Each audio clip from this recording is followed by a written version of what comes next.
It's good to be home in Illinois. It is good to be back. It's good to be back. Thank you. Thank you so much, everybody. Thank you so much. Thank you. Thank you. Thank you so much. Thank you. Everybody have a seat. Have a seat. Well, it is good to be back. I want to first of all thank Knox College.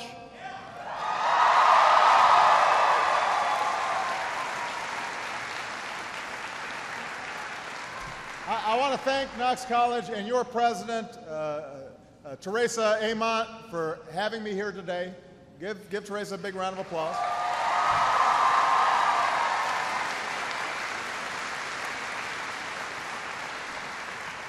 I want to thank your Congresswoman, Sherry Bustos, who's here. Where's Sherry? There she is.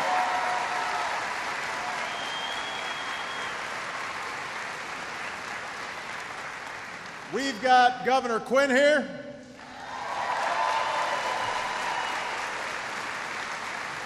I'm told we've got your Lieutenant Governor Sheila Simon is here. There she is. Attorney General Lisa Madigan is here.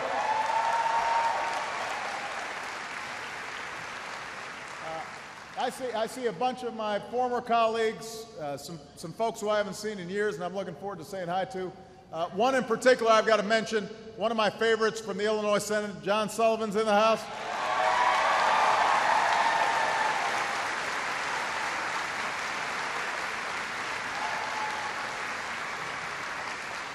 You know, John was one of my earliest supporters when I was running for the U.S. Senate, and it came in really handy because he's got like 10 brothers and his wife and sisters, and his wife's got 10 brothers and sisters, so they've got this entire precinct just in their family. And they all look like John, the brothers do, so you know, he doesn't have to go to every event. He can just send one of his brothers out. It is good to see them. Dick Durbin couldn't make it today, but he sends his best, and we love Dick. He is doing a great job. And we've got one of my favorite neighbors, the senator from Missouri, Claire McCaskill, in the house, because we're going to Missouri later this afternoon. So.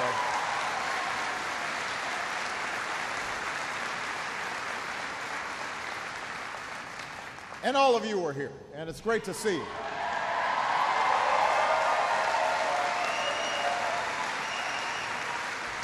And I hope everybody's having a wonderful summer. The weather's perfect. Whoever was in charge of that, good job. So, 8 years ago, I came here to deliver the commencement address for the class of 2005. Now, things were a little different back then. For example, I had no gray hair or a motorcade. Didn't even have a prompter. In fact, there was a problem in terms of printing out the speech because the printer didn't work here and we had to drive it in from somewhere.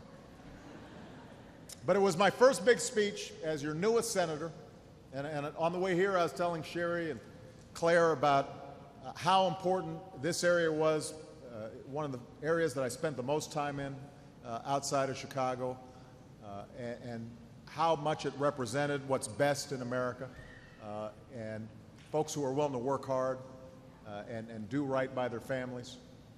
And I came here to talk about what a changing economy was doing to the middle class, and what we as a country needed to do to give every American a chance to get ahead in the 21st century. See, I had just spent a year traveling the state and listening to your stories of proud Maytag workers losing their jobs when the plant moved down to Mexico. A lot of folks here remember that. Of teachers whose salaries weren't keeping up with the rising cost of groceries.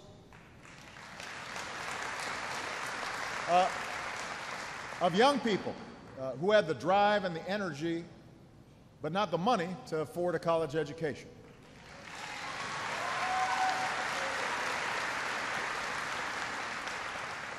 So these were stories of families who had worked hard, believed in the American dream, but they felt like the odds were increasingly stacked against them. And they were right. Things had changed.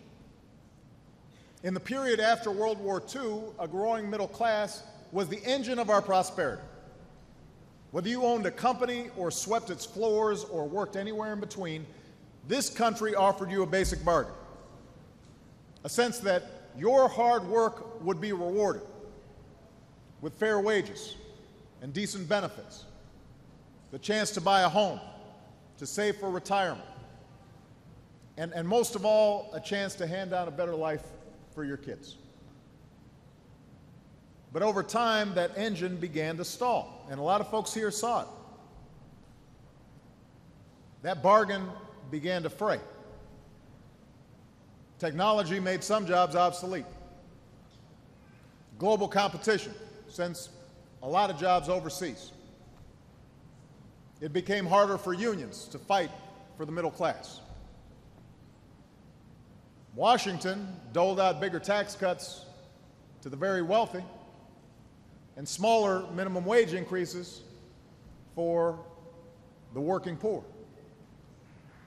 And so what happened was that the link between higher productivity and people's wages and salaries was broken. It used to be that as companies did better, as profits went higher, workers also got a better deal. And that started changing. So the income of the top 1% nearly quadrupled from 1979 to 2007. But the typical family's incomes barely budged. And towards the end of those 3 decades, a housing bubble, credit cards, a churning financial sector was keeping the economy artificially juiced up. So sometimes it papered over some of these long-term trends. But by the time I took office in 2009 as your president, we all know the bubble had burst. And it cost millions of Americans their jobs and their homes and their savings. And I know a lot of folks in this area were hurt pretty bad. And the decades-long erosion that had been taking place, the erosion of middle-class security, was suddenly laid bare for everybody to see. Now today, 5 years after the start of that Great Recession, America has fought its way back. We fought our way back.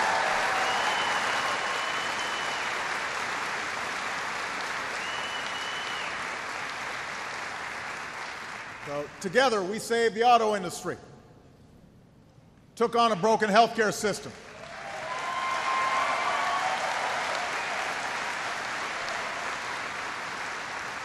we invested in new American technologies to reverse our addiction to foreign oil. We doubled wind and solar power.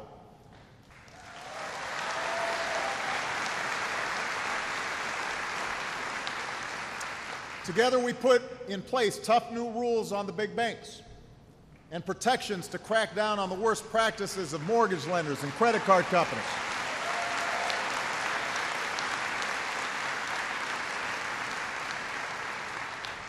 We changed the tax code too skewed in favor of the wealthiest at the expense of working families. So we changed that. We locked in tax cuts for 98% of Americans, and we asked those at the top to pay a little bit more.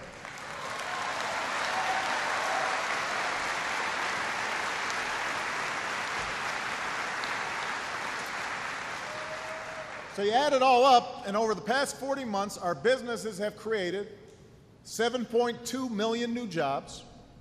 This year, we're off to our strongest private sector job growth since 1999. And because we bet on this country, suddenly foreign companies are too. Right now, more of Honda's cars are made in America than any place else on earth.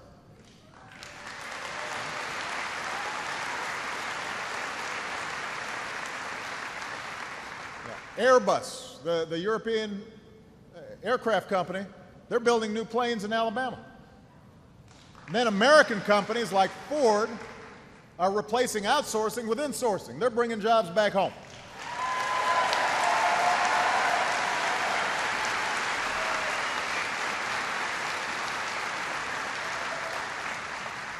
We sell more products made in America to the rest of the world than ever before. We produce more natural gas than any country on earth. We're about to produce more of our own oil than we buy from abroad for the first time in nearly 20 years.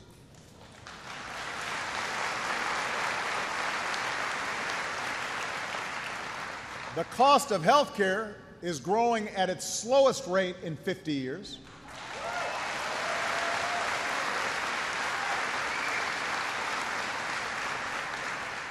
And our deficits are falling at the fastest rate in 60 years.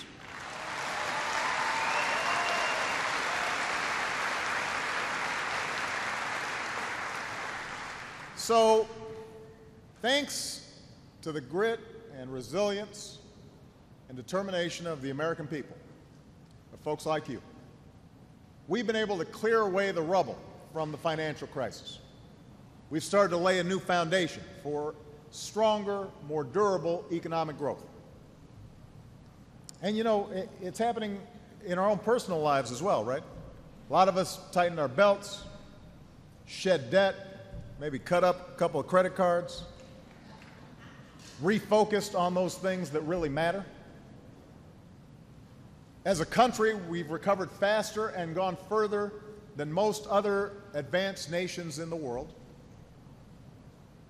With new American revolutions in energy and technology and manufacturing and healthcare, we're actually poised to reverse the forces that battered the middle class for so long and start building an economy where everyone who works hard can get ahead.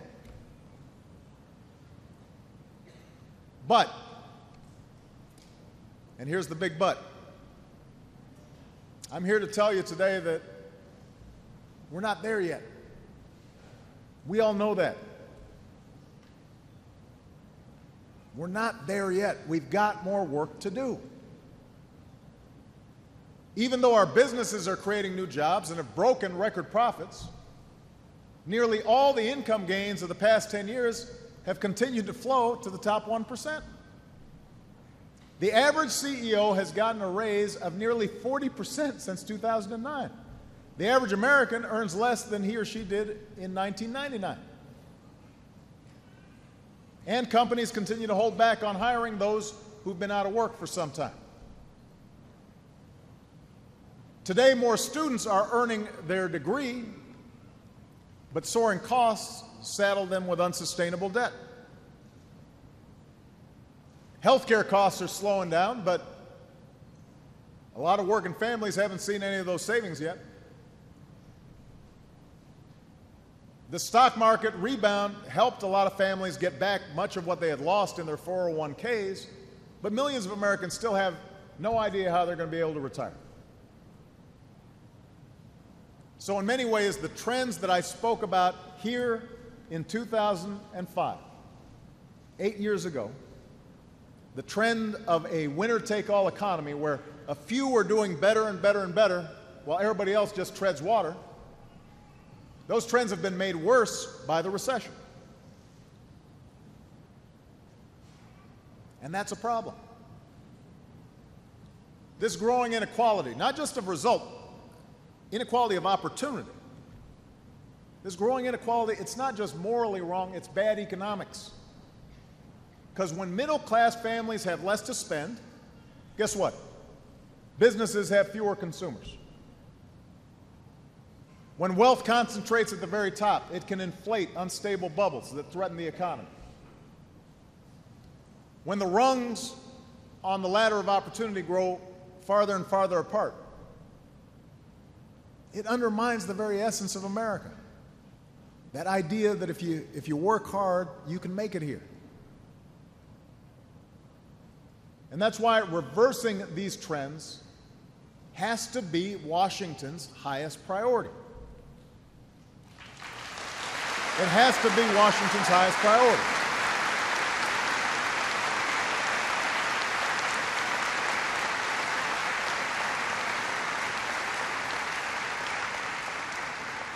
It's certainly my highest priority.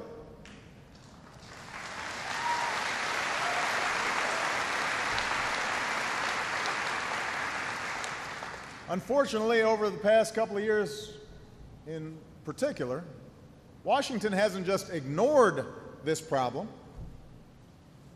Too often, Washington's made things worse.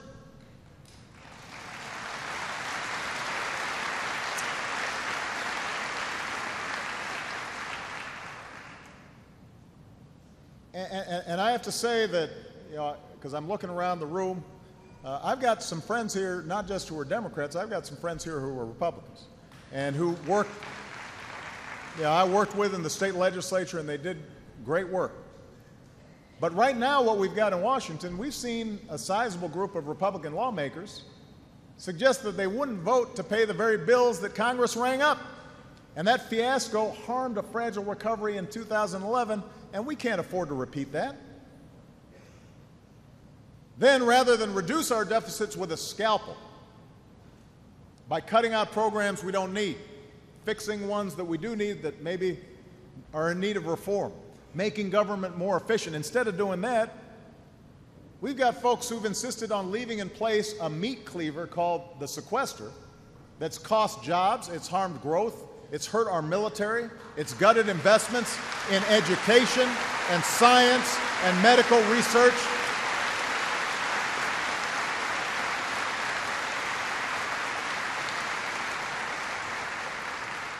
Almost every credible economist will tell you it's been a huge drag on this recovery.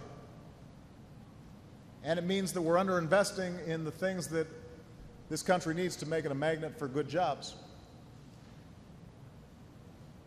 Then over the last 6 months, this gridlock's gotten worse. I didn't think that was possible.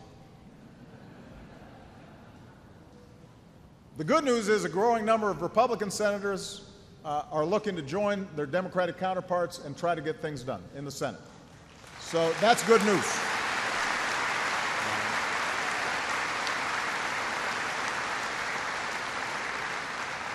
For example, they worked together on an immigration bill that economists say will boost our economy by more than $1 trillion, strengthen border security, make the system work.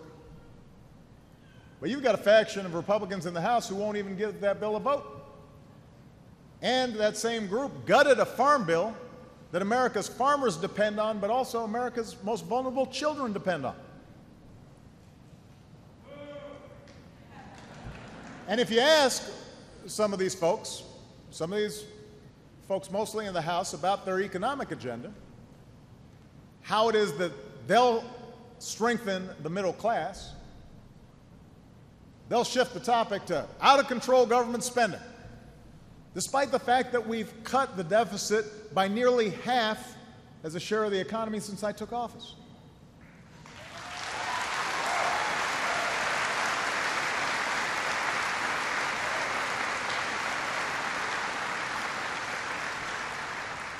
Or they'll talk about government assistance for the poor,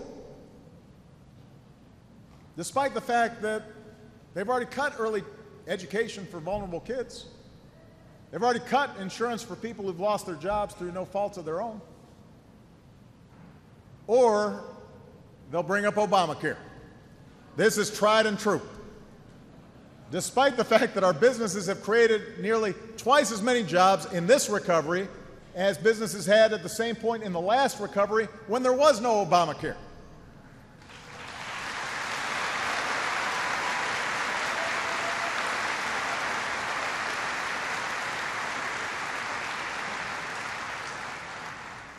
So, I appreciate that.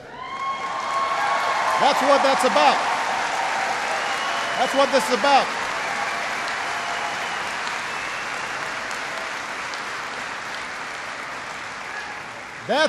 That's what we've been fighting for. But with this endless parade of distractions and political posturing and phony scandals, Washington's taken its eye off the ball. And I'm here to say this needs to stop. This needs to stop.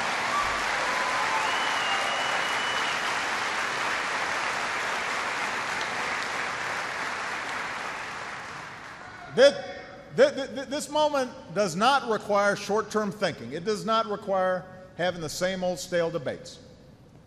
Our focus has to be on the basic economic issues that matter most to you, the people we represent. That's what we have to spend our time on and our energy on and our focus on.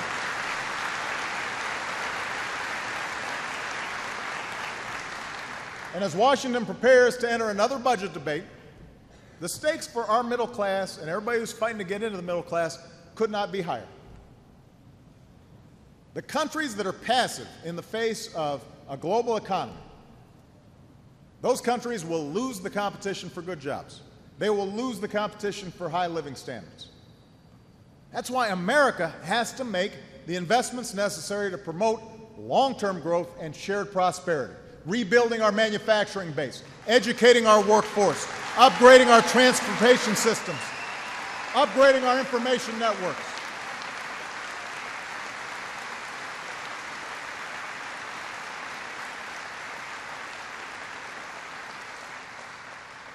That's what we need to be talking about. That's what Washington needs to be focused on.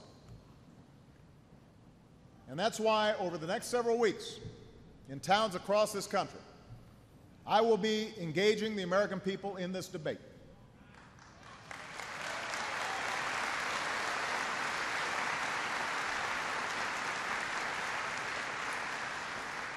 I'll lay out my ideas for how we build on the cornerstones of what it means to be middle class in America and what it takes to work your way into the middle class in America. Job security with good wages and durable industries, a good education, a home to call your own, affordable health care when you get sick, a secure retirement even if you're not rich, reducing poverty, reducing inequality, growing opportunity. That's what we need.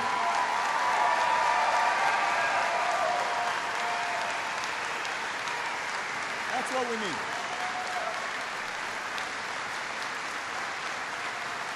That's what we need right now.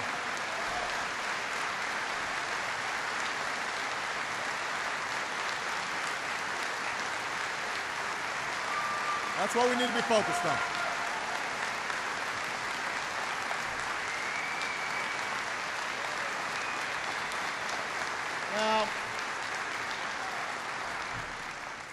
Now, some of these ideas I've talked about before.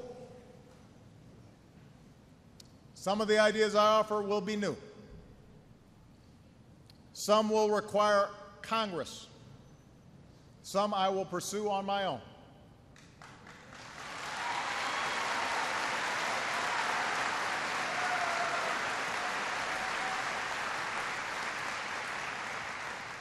Some ideas will benefit folks right away. Some will take years to fully implement. But the key is to break through the tendency in Washington to just bounce from crisis to crisis. What we need is not a 3-month plan or even a 3-year plan. We need a long-term American strategy based on steady, persistent effort to reverse the forces that have conspired against the middle class for decades. That has to be our project.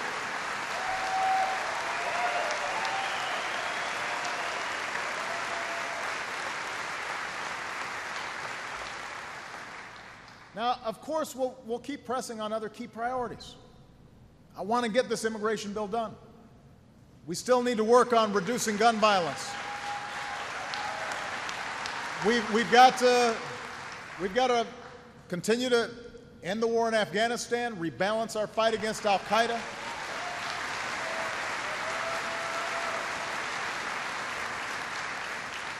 We need to combat climate change. We've got to stand up for civil rights. We've got to stand up for women's rights.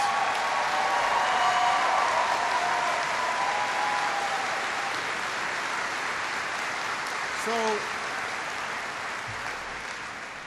all those issues are important, and we'll be fighting on every one of those issues.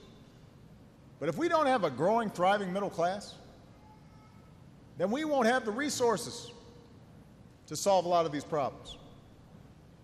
We won't have the resolve, the optimism, the sense of unity that we need to solve many of these other issues. Now, in this effort, I will look to work with Republicans as well as Democrats wherever I can. And I sincerely believe that there are members of both parties who understand this moment, understand what's at stake, and I will welcome ideas from anybody across the political spectrum. But I will not allow gridlock or inaction or willful indifference to get in our way.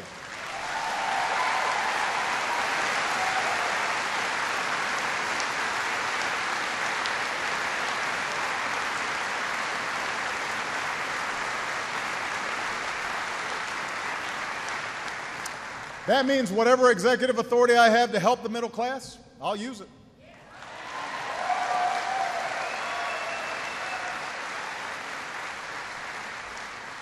Where I can't act on my own and Congress isn't cooperating, I'll pick up the phone, I'll call CEOs, I'll call philanthropists, I'll call college presidents, I'll call labor leaders, I'll call anybody who can help and enlist them in our efforts.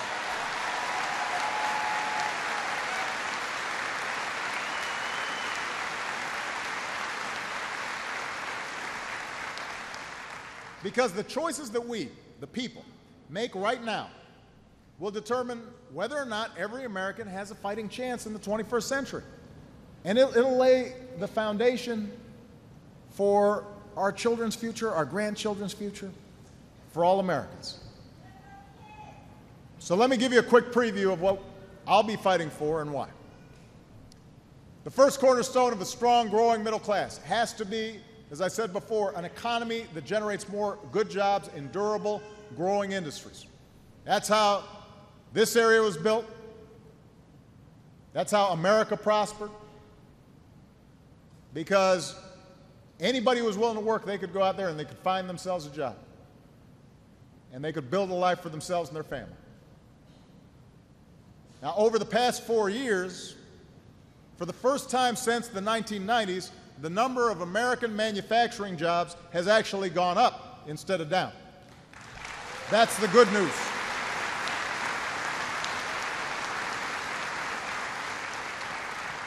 But we can do more. So I'm going to push new initiatives to help more manufacturers bring more jobs back to the United States. We're going to continue to focus on strategies to make sure our tax code rewards companies that are not shipping jobs overseas, but creating jobs right here in the United States of America. We want to make sure that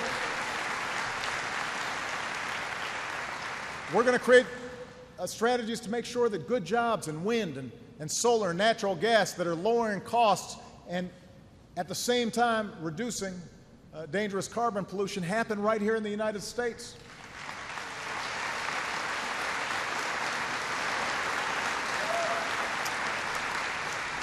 And something that Sherry and I were talking about on the way over here, I'm going to be pushing to open more manufacturing innovation institutes that turn regions left behind by global competition into global centers of cutting-edge jobs. So let's tell the world that America is open for business.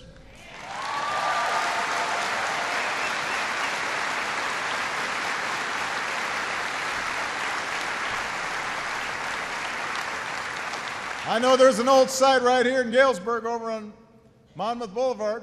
Let's put some folks to work.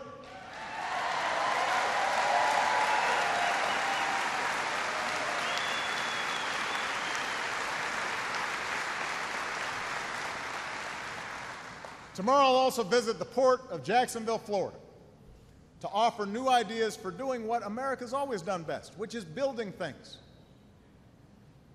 You know, Pat and I were talking before I came backstage. Pat Quinn, he was talking about how I came over the Don Moffat Bridge. You know,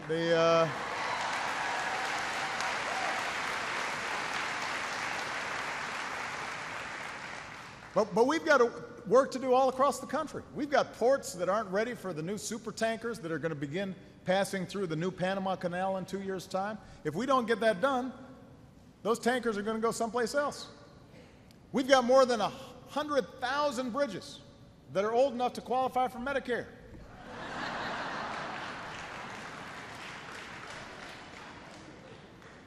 Businesses depend on our transportation systems. on our power grids, on our communications networks. And rebuilding them creates good-paying jobs right now that can't be outsourced.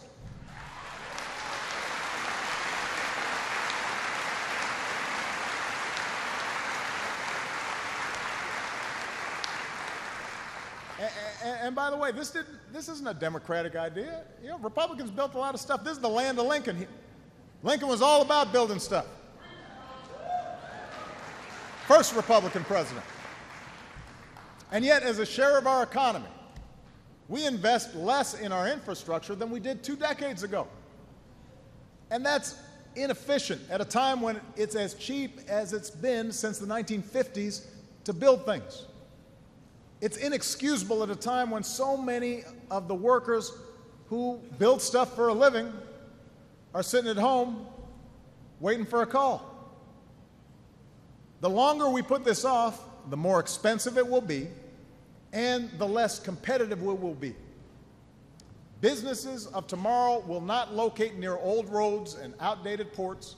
They'll relocate to places with high-speed internet and high-tech schools and systems that move air and auto traffic faster. And not to mention, we'll get parents home quicker from work because we'll be eliminating some of these traffic jams. And we can watch all of that happen in other countries and start falling behind, or we can choose to make it happen right here in the United States.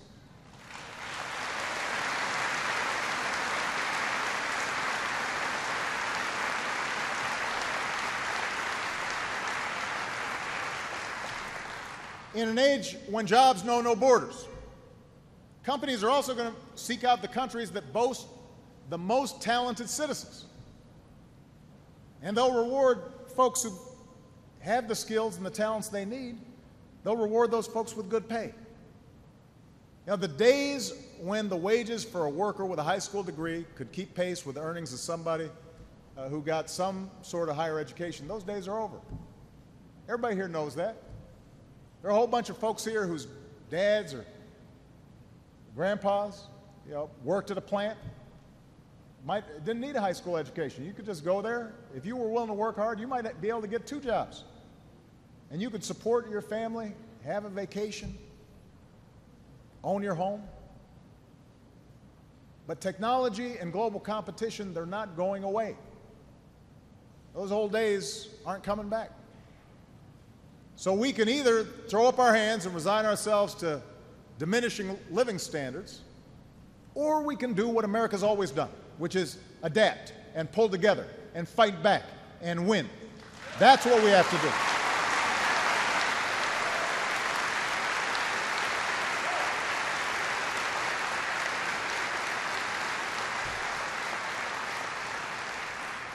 And that brings me to the second cornerstone of a strong middle class.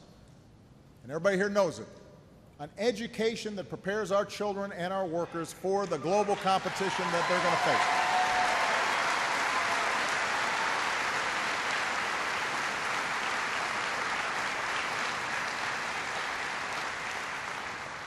And if you think education is expensive, wait until you see how much ignorance costs in the 21st century.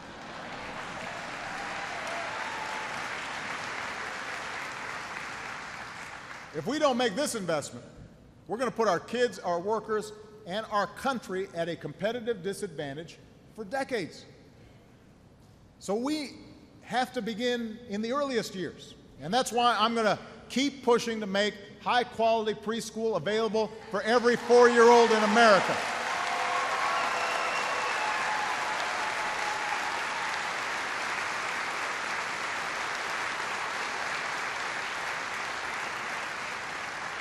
Not just because we know it works for our kids, but because it provides a vital support system for working parents.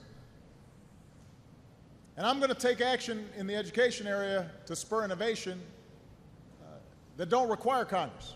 So today, for example, as we speak, federal agencies are moving on my plan to connect 99% of America's students to high-speed internet over the next 5 years.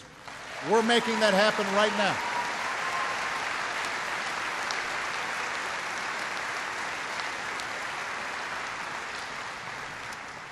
We've already begun meeting with business leaders and tech entrepreneurs and innovative educators to identify the best ideas for redesigning our high schools so that they teach the skills required for a high-tech economy. And we're also going to keep pushing new efforts to train workers for changing jobs. So here in Galesburg, for example, a lot of the workers that were laid off at Maytag chose to enroll in retraining programs like the one at Carl Sandburg College. And while it didn't pay off for everyone, a lot of the folks who were retrained found jobs that suited them even better and paid even more than the ones they had lost. And that's why I've asked Congress to start a community college to career initiative so that workers can earn the skills that high-tech jobs demand without leaving their hometown. And I'm going to challenge CEOs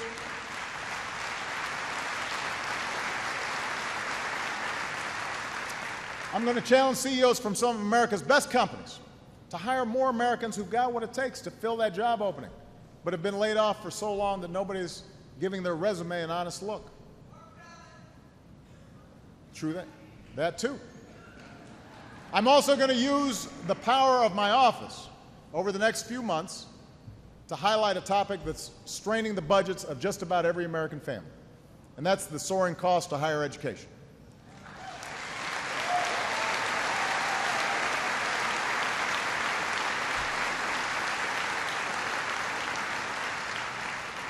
Everybody's touched by this, including your president, who had a whole bunch of loans he had to pay off. 3 years ago, I worked with Democrats to reform the student loan system so that taxpayer dollars stop padding the pockets of big banks and instead help more kids afford college.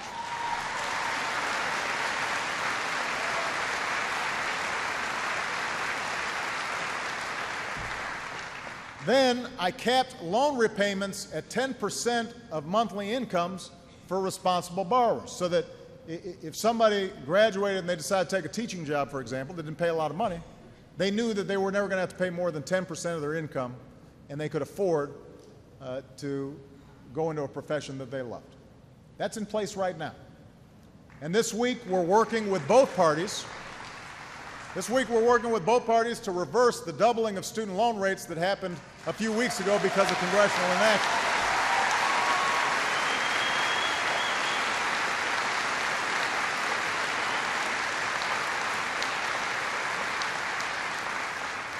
So this is all a good start, but it isn't enough. Families and taxpayers can't just keep paying more and more and more into an undisciplined system where costs just keep on going up and up and up. We'll never have enough loan money, we'll never have enough grant money to keep up with costs that are going up 5, 6, 7% a year. We've got to get more out of what we pay for. Now, some colleges are testing new approaches to shorten the path to a degree, or blending teaching with online learning to help students master material and earn credits in less time. And some states are testing new ways to fund college based not just on how many students enroll, but how many of them graduate. How well do they do? So this afternoon, I'll visit the University of Central Missouri to highlight their efforts to deliver more bang for the buck to their students. And in the coming months, I will lay out an aggressive strategy to shake up the system, tackle rising costs, and improve value for middle-class students and their families. It is critical that we make sure that college is affordable for every single American who's willing to work for it.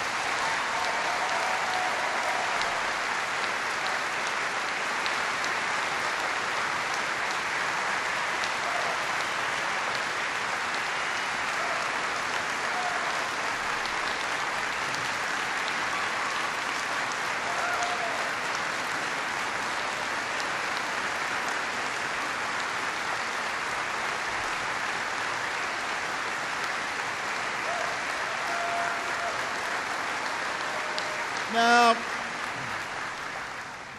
so you got a good job, you get a good education. Those have always been the key stepping stones into the middle class. But a home of your own has always been the clearest expression of middle class security. For most families, that's your biggest asset. For most families, that's where you know, your life's work has been invested. And that changed during the crisis when we saw millions of middle-class families experience their home values plummeting. The good news is over the past 4 years, we've helped more responsible homeowners stay in their homes, and today sales are up and prices are up and fewer Americans see their homes underwater. But we're not done yet. The key now is to encourage homeownership that isn't based on unrealistic bubbles, but instead is based on a solid foundation where buyers and lenders play by the same set of rules, rules that are clear and transparent and fair. So already I've asked Congress to pass a really good bipartisan idea, one that was championed, by the way, by Mitt Romney's economic advisor. And this is the idea to give every homeowner the chance to refinance their mortgage while rates are still low so they can save thousands of dollars a year. It'll be like a tax cut for families who can refinance. And I'm also acting on my own to cut red tape for responsible families who want to get a mortgage, but the bank's saying no. We'll work with both parties to turn the page on Fannie Mae and Freddie Mac and build a housing finance system that's rock solid for future generations. So we've got more work to do to strengthen home ownership in this country. But along with home ownership, the fourth cornerstone of what it means to be middle class in this country is a secure retirement. And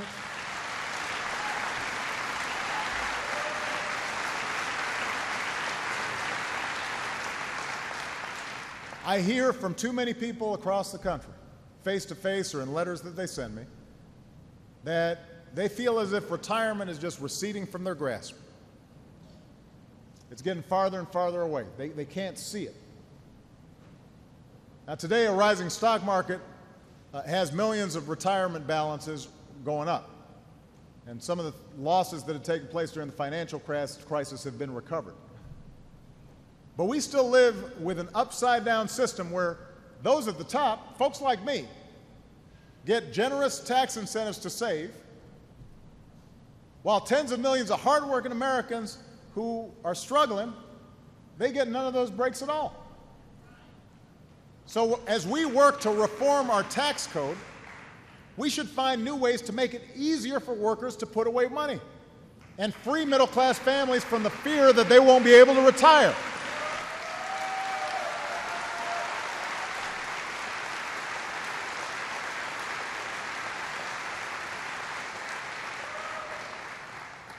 And if Congress is looking for a bipartisan place to get started, I should just say they don't have to look far. We mentioned immigration reform before. Economists show that immigration reform makes undocumented workers pay their full fair share of taxes, and that actually shores up the Social Security system for years. So we should get that done.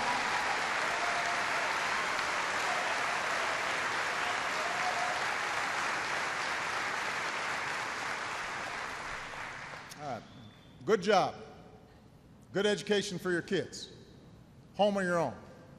Secure retirement. Fifth, I'm going to keep focusing on health care because middle-class families and small business owners deserve the security of knowing that neither an accident or an illness is going to threaten the dreams that you've worked a lifetime to build. As we speak, we're well on our way to fully implementing the Affordable Care Act. We're going to implement it. Now, if you're one of the 85% of Americans who already have health insurance, either through the job or Medicare or Medicaid, you don't have to do anything, but you do have new benefits and better protections than you did before. You may not know it, but you do. Free checkups, mammograms, discounted medicines if you're on Medicare.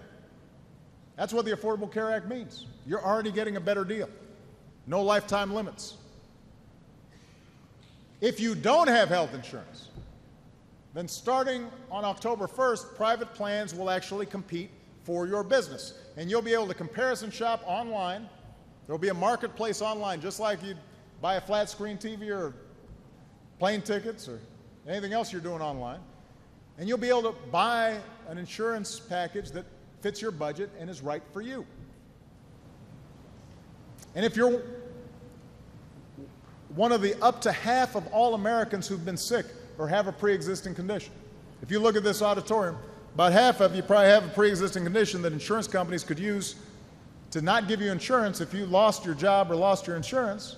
Well, this law means that beginning January 1st, insurance companies will finally have to cover you and charge you the same rates as everybody else, even if you have a pre-existing condition. That's what the Affordable Care Act does.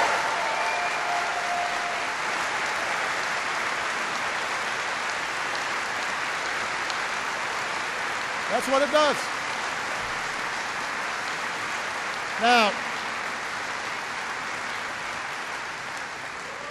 look, I know, because I've been living it, that there are folks out there who are actively working to make this law fail.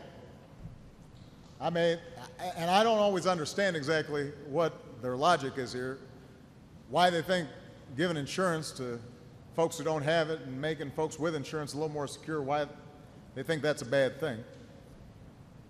But despite the politically motivated misinformation campaign, the states that have committed themselves to making this law work are finding that competition and choice are actually pushing costs down.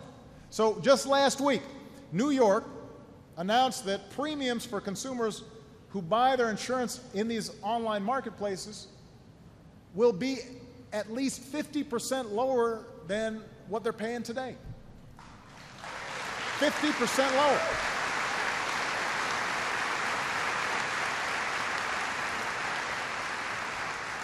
So folks' premiums in the individual market will drop by 50%.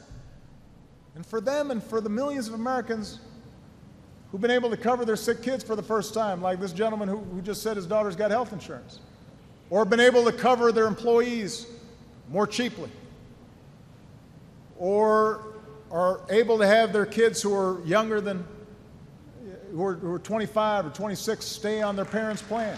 For all those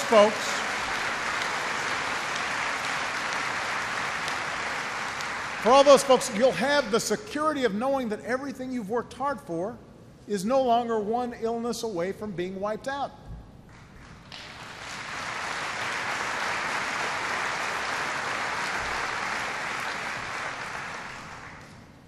Now, finally, as we work to strengthen these cornerstones of middle-class security, good job with decent wages and benefits, a good education, home of your own, retirement security, health care security, I'm going to make the case for why we've got to rebuild ladders of opportunity for all those Americans who haven't quite made it yet, who are working hard but are still suffering poverty wages, who are struggling to get full-time work. There are a lot of folks who are still struggling out here. Too many people in poverty. You know, here in America, we've never guaranteed success. That's not what we do. More than some other countries, we expect people to be self-reliant. Nobody's going to do something for you. We've tolerated a little more inequality for the sake of a more dynamic, more adaptable economy. That's all for the good. But that idea has always been combined with a commitment to equality of opportunity, to upward mobility. The idea that no matter how poor you started, if you're willing to work hard and discipline yourself and defer gratification, you can make it too. That's the American idea.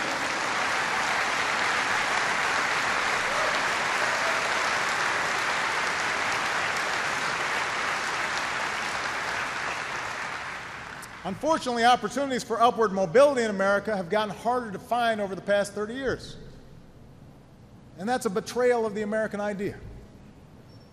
And that's why we have to do a lot more to give every American the chance to work their way into the middle class. Now, the best defense against all of these forces, global competition, economic polarization, is the strength of the community. So we need a new push to rebuild rundown neighborhoods. We need new partnerships We need new partnerships with some of the hardest hit towns in America to get them back on their feet. And because no one who works full-time in America should have to live in poverty, I am going to keep making the case that we need to raise the minimum wage because it's lower right now than it was when Ronald Reagan took office. It's time for the minimum wage to go up.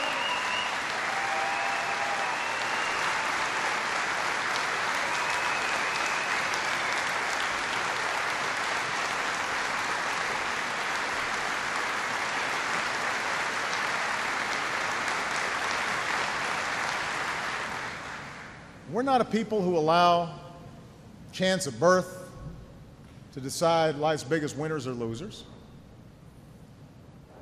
And after years in which we've seen how easy it can be for any of us to fall on hard times, folks in Galesburg, folks in the Quad Cities, you know they're good people who work hard. Sometimes they get a bad break. Plant leaves, somebody gets sick, somebody loses a home. We've seen it in our family and our friends and our neighbors. We've seen it happen, and that means we cannot turn our backs when bad breaks hit any of our fellow citizens. So good jobs, a better bargain for the middle class and the folks who are working to get into the middle class. An economy that grows from the middle out, not the top down. That's where I will focus my energies.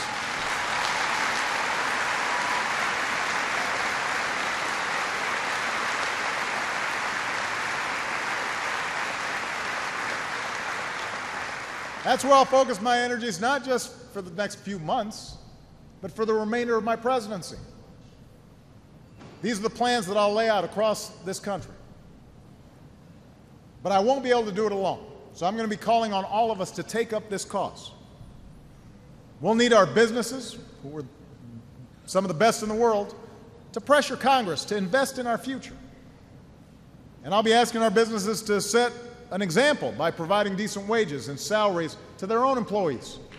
And I'm going to highlight the ones that do just that. You know, there are companies like Costco, which pays good wages and offers good benefits. Companies like,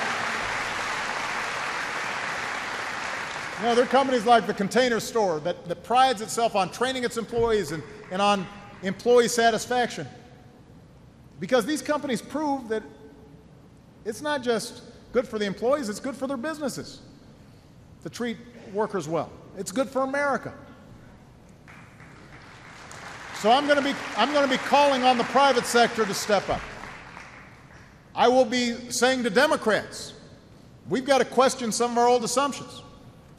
We've got to be willing to redesign or get rid of programs that don't work as well as they should. We've got to be willing to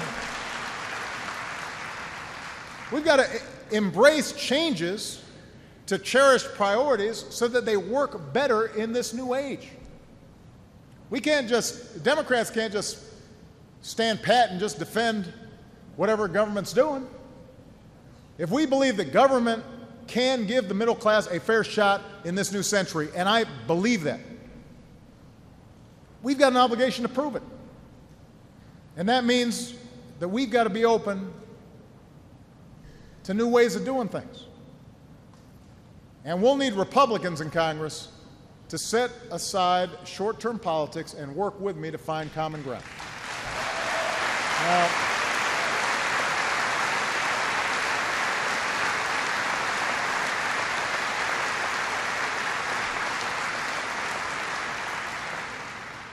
Now, it's interesting, in the run-up to this speech, a lot of reporters say, well, Mr. President, these are all good ideas, but some of them you've said before, some of them sound great, but you can't get those through Congress. Republicans won't agree with you.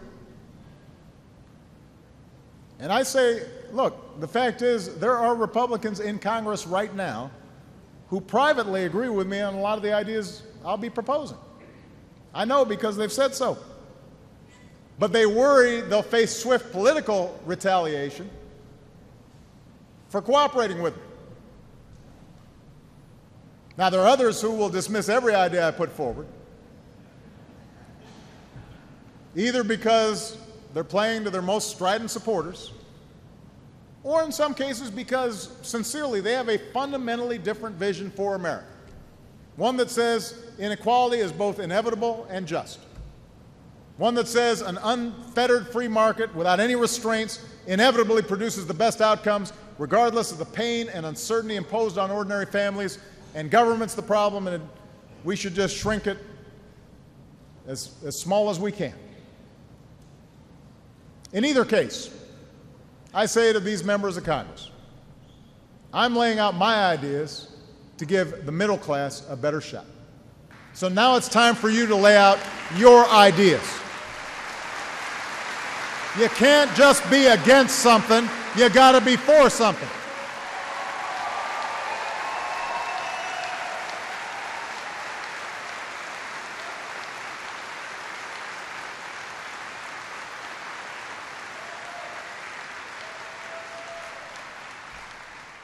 Even if you think I've done everything wrong, the trends I just talked about were happening well before I took office. So it's not enough for you just to oppose me. You got to be for something. What are your ideas? If you're willing to work with me to strengthen American manufacturing and rebuild this country's infrastructure, let's go. If you've got better ideas to bring down the cost of college for working families, let's hear them. If you think you have a better plan for making sure that every American has the security of quality, affordable health care, then stop taking meaningless repeal votes and share your concrete ideas with the country.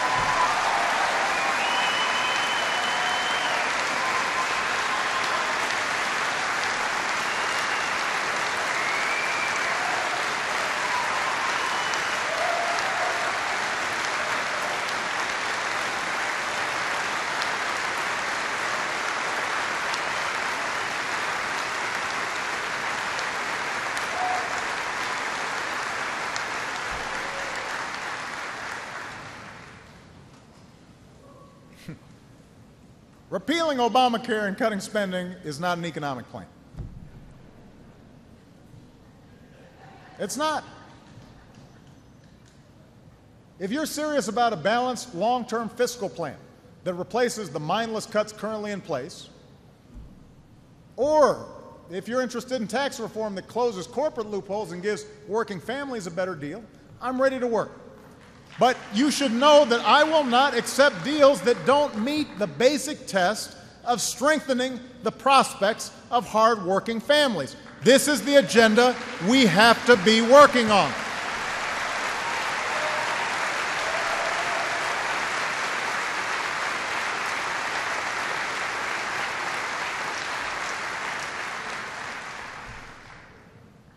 We've come a long way since I first took office. You know, as a country,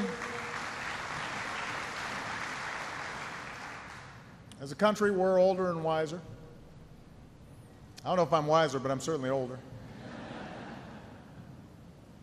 And you know, as long as Congress doesn't manufacture another crisis, as long as we don't shut down the government just because I'm for keeping it open, as long as we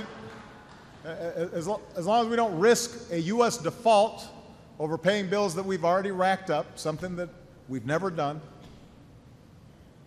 we can probably muddle along without taking bold action. If we stand pat and we don't do any of the things I talked about, our economy will grow, although slower than it should. New businesses will form. The unemployment rate will probably tick down a little bit.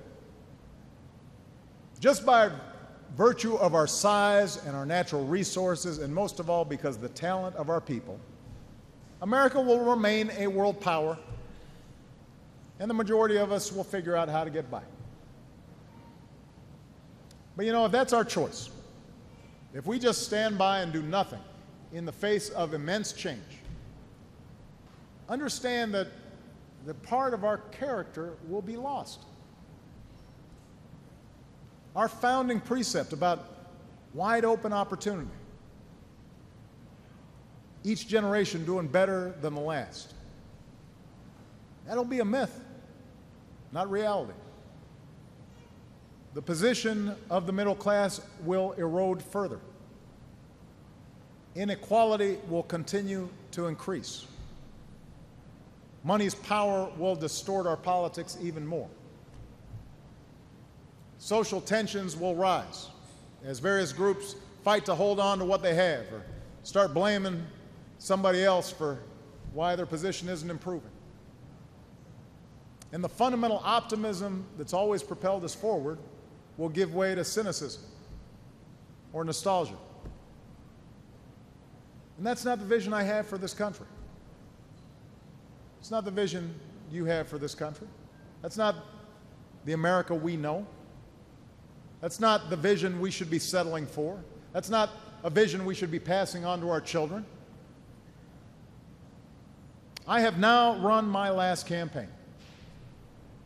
I do not intend to wait until the next campaign or the next president before tackling the issues that matter. I care about one thing and one thing only, and that's how to use every minute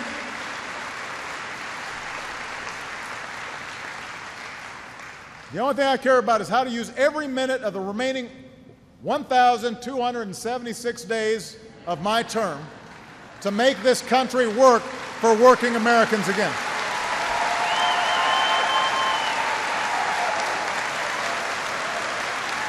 That's all I care about. I don't have another election.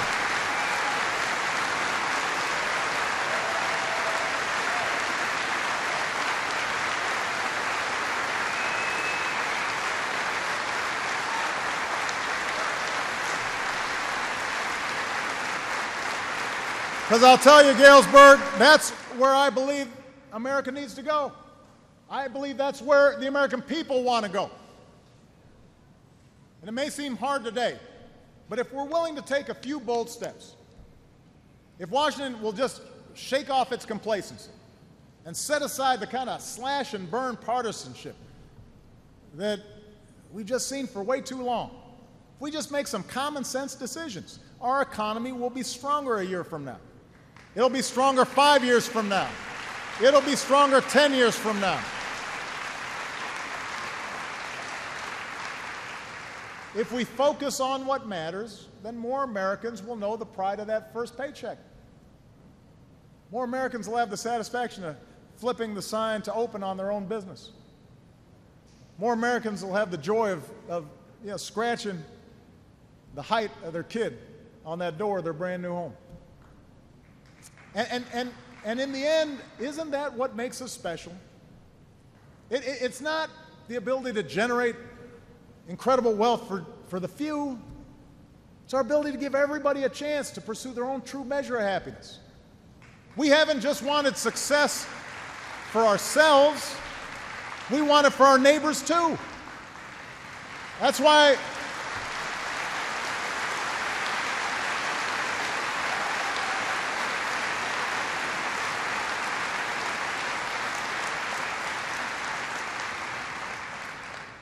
when we think about our own communities, we're not a mean people. We're not a selfish people.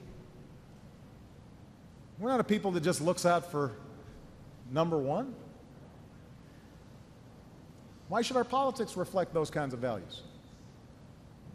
That's why we don't call it John's dream or Susie's dream or Barack's dream or Pat's dream. We call it the American dream. And that's what makes this country special. The idea that no matter who you are or what you look like or where you come from or who you love, you can make it if you try. That's what we're fighting for.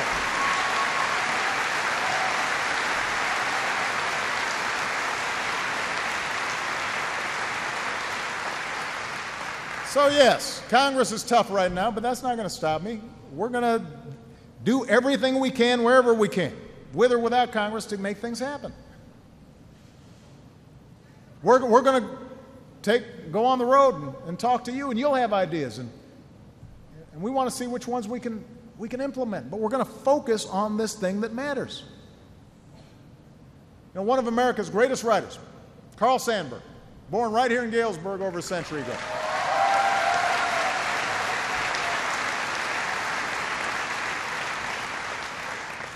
He saw the railroads bring the world to the prairie, and then the prairie send out its bounty to the world. And he saw the advent of new industries, new technologies, and he watched populations shift. He saw fortunes made and lost. And he saw how change could be painful, how a new age could unsettle long-held customs and ways of life. But he had that frontier optimism, and so he saw something more on the horizon. And he wrote, "I speak of new cities and new people. The past is a bucket of ashes. Yesterday is a wind gone down. A sun dropped in the west. There is only an ocean of tomorrows, a sky of tomorrows." Well, America, we've made it through the worst of yesterday's winds. We just have to have the courage to keep moving forward. We've got to set our eyes on the horizon. We will find an ocean of tomorrows. We will find a sky of tomorrows for the American people and for this great country that we love. So thank you. God bless you, and God bless